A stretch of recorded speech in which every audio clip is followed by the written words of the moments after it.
ఉంది. ఇవాళ సీట్లు అమ్ముకుంటున్నటువంటి పరిస్థితి. ఇవాళ రాహుల్ గాంధీ గారు ఆయన అంతా విషం జిమ్మే ప్రయత్నం చేస్తున్నాడు. నిన్న రాష్ట్రానికి వచ్చి కాళేశ్వరం ప్రాజెక్టులు అవినీతి అయింది, లేదా ఈ రాష్ట్రంలో అభివృద్ధి జరగలేదు, మేము ఇంత ఉద్ధరించినాం అని మాట్లాడుతున్నాడు. అసలు ఆయనకు మాట్లాడే హక్కు ఉందా? అసలు ఇవాళ కాంగ్రెస్ పార్టీకి అభ్యర్థులు కరువైపోయినారు.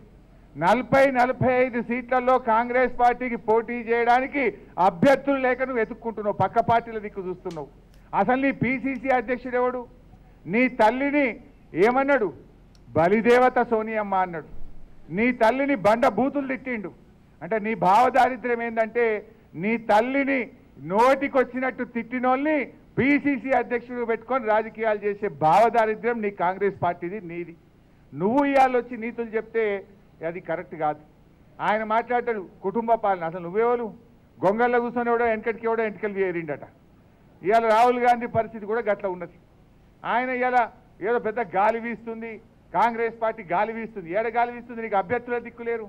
ఇవాళకి నువ్వు క్యాండిడేట్లను డిక్లేర్ చేస్తలేవు. ఎక్కడెవడైనా కొత్తగా చేరితే దొరకబట్టుకొని టికెట్ ఇద్దామని ఎత్తుక్కునే పరిస్థితి. ఇలా కాంగ్రెస్ పార్టీకి లహర్ లేదు. కాంగ్రెస్ పార్టీకి ఉన్నది జహర్ మాత్రమే. జహర్ అంటే విషం.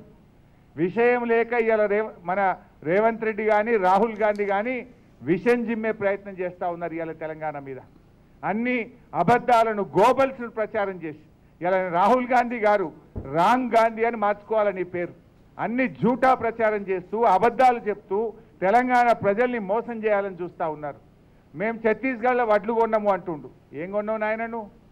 నువ్వు యాసంగిలో వడ్లు కొననే కొనవు, ఒకటే వానకాలంలో కొంటావు. ఆ కొన్న వానకాలంలో కూడా ఎకరానికి 13 క్వింటాల వడ్లే కొంటారు. మరి మిగతా ఏడమ్ముకోవాలి? మన తెలంగాణలో ఒక ఎకరానికి 30 క్వింటాల వడ్లు పడతాయి.